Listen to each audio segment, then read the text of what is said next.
Resuming debate, the Honourable Parliamentary Secretary to the Minister of International Development. Thank you, Madam Speaker, and I'd like to note that I will be sharing my time with my colleague from Halifax. Madam Speaker, I rise today in the House to speak about one of the most important issues today, climate change. The decisions we make here in this House will have a lasting impact on future generations of Canadians and people around the world. En fait, les changements climatiques étaient l'une des priorités absolues du Premier ministre lorsqu'il était élu. Le gouvernement s'engage à faire passer le Canada à une économie faible en carbone, plus vigoureuse et résiliente, et à faire du Canada un chef de file dans la lutte contre les changements climatiques. Notre gouvernement a également promis d'aider les pays les plus pauvres et les plus vulnérables à lutter contre les changements climatiques. L'année 2015 a été cruciale sur le plan des actions mondiales, notamment grâce à l'adoption du programme de développement durable à l'horizon 2030 en septembre et aux travaux effectués afin de conclure un accord de Paris en décembre. Le programme 2030 est un cadre mondial de 15 ans qui tient compte des aspects sociaux, économiques et environnementaux du développement durable ainsi que des facteurs liés à la paix, à la gouvernance et à la justice. Le programme 2030 marque un changement dans la façon dont le monde perçoit le développement, reconnaissant que des enjeux comme l'inégalité et le changement climatique sont importants pour les pays développés et les pays en développement et qu'il faut les résoudre tous ensemble. On November 27, 2015, at the Commonwealth Heads of Government meeting in Malta, the Prime Minister announced that Canada will contribute $2.65 billion over 5 years to help the poorest and most vulnerable in developing countries to respond to climate change and adapt to its impacts. The Paris Agreement, adopted on December 12, 2015, is a historic agreement that promotes ambitious action by all countries towards a low-emissions and climate-resilient global economy. More than before, the Paris Agreement brings to the fore the impacts of climate change on poverty, on food security, health, and on people's ability to realize their human rights. Developed countries have committed to provide resources to assist developing countries to address climate change, and Canada has already stepped forward to help in a number of ways, including $30 million to the Least Developed Countries Fund to support adaptation efforts among the poorest and most vulnerable countries, $10 million to the World Meteorological Organization for their work to develop climate risk early warning systems, $50 million in contribution to the achievement of the G7 commitment to enhance access by developing countries to climate risk insurance, $150 million in contribution to the achievement of the G7 commitment to develop renewable energy in Africa, and $300 million to the initial resource mobilization of the Green Climate Fund, a key global facility aimed at mobilizing climate finance in support of developing countries' climate efforts. Climate change and environment are key considerations throughout all of Canada's development programming, and we will continue to work with development partners to help them adapt and support their transition to low-carbon, resilient economies. The implementation of the 2030 Agenda for Sustainable Development is a priority for the Minister of International Development and la Francophonie, along with the entire government, and we are committed to reducing poverty and inequality in the world, in part by refocusing our development assistance to help the poorest and most vulnerable and fragile states. During my recent visit to Guatemala, I witnessed how climate change has impacted one of the country's most important lakes, Lake Atitlan, putting at risk the economic livelihoods of thousands of families around its shores.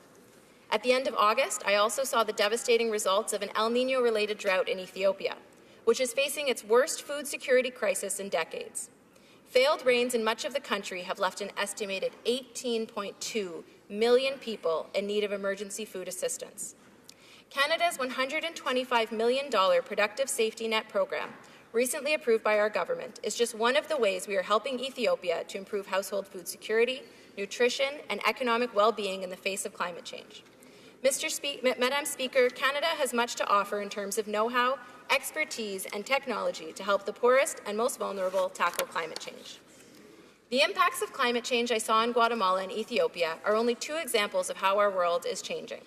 It is clear that climate change is a global issue, but it is also intensely local and personal. At COP21, Canada joined Mission Innovation, a global partnership aimed at doubling government investment in clean energy innovation over 5 years, while also encouraging private sector leadership in clean energy.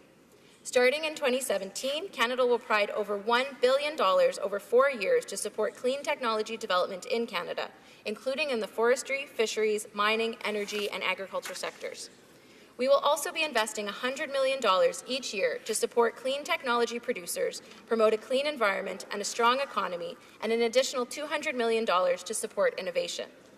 These strategic investments, as part of an ambitious export and trade strategy, will help us tackle climate change while also creating jobs and encouraging growth. And while I spoke about the impacts abroad, we also know that climate change is impacting us right here at home. On August 4th, 2014, 190 millimeters of rain, that's 2 months' worth, came down in approximately 8 hours on my riding, Burlington. In my riding, roads and highways were flooded, creeks filled with debris, and more than 3,000 homes were damaged. This was a wake-up call. In Burlington, we realized that we are not immune to changing weather patterns. This past summer, my community found itself facing the opposite, drought. The Niagara Peninsula received between 40 to 60% of its average precipitation this summer. Farmers were calling it the worst season in decades for crops. This contrast, flooding one year, then drought the next, this is the local impact we are beginning to feel. On the 2-year anniversary of the Burlington flood, over 200 people came out to my town hall to discuss federal action on climate change. This turnout was unprecedented for a town hall event in Burlington. It demonstrates that Canadians want us as legislators and as leaders. They need us to act on this issue. This is why I'm proud of the Prime Minister's announcement yesterday of our plan to price carbon pollution starting in 2018. Carbon pricing is one of the most effective ways to incentivize Canadians to reduce their greenhouse gas emissions. Our plan puts in place nationwide reduction targets that are realistic and achievable, while still growing the economy. They go hand in hand. Pricing carbon is just one of the many ways we can reduce greenhouse gas emissions.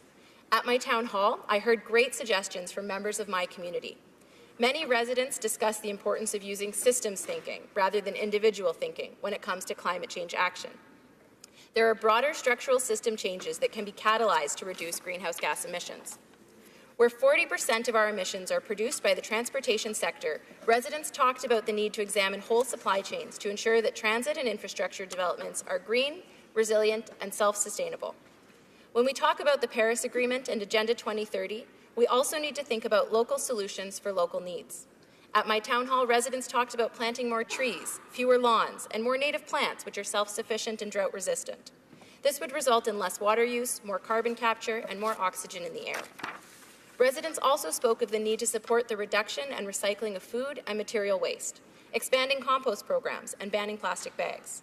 These are small but significant measures we can all take. Burlington residents emphasized we need to also ensure that in Canada, environmentalism is affordable for all Canadians. Lower-income Canadians need to be included in this process. Green living should not be an exclusive lifestyle. My constituents also stressed working with Indigenous Canadians to build resilient communities to climate change, protecting clean air, water, and land, and build on local knowledge and expertise. Overall, we need to make sure that all Canadians are part of this process. Madam Speaker, in my community, the message was clear. The federal government has an opportunity to step up and take leadership on this file. It was even suggested that perhaps we start with the renovation of 24 Sussex, and that the construction of all new federal buildings be mandated to meet the principles of the Living Building Challenge, or its equivalent. Madam Speaker, I know that environmental problems seem insurmountable at times, but there are practical and doable solutions that we can be taking right now, and we must not lose momentum. And we can start right now by ratifying the Paris Agreement. I look forward to working on this file with my colleagues in the House. Thank you.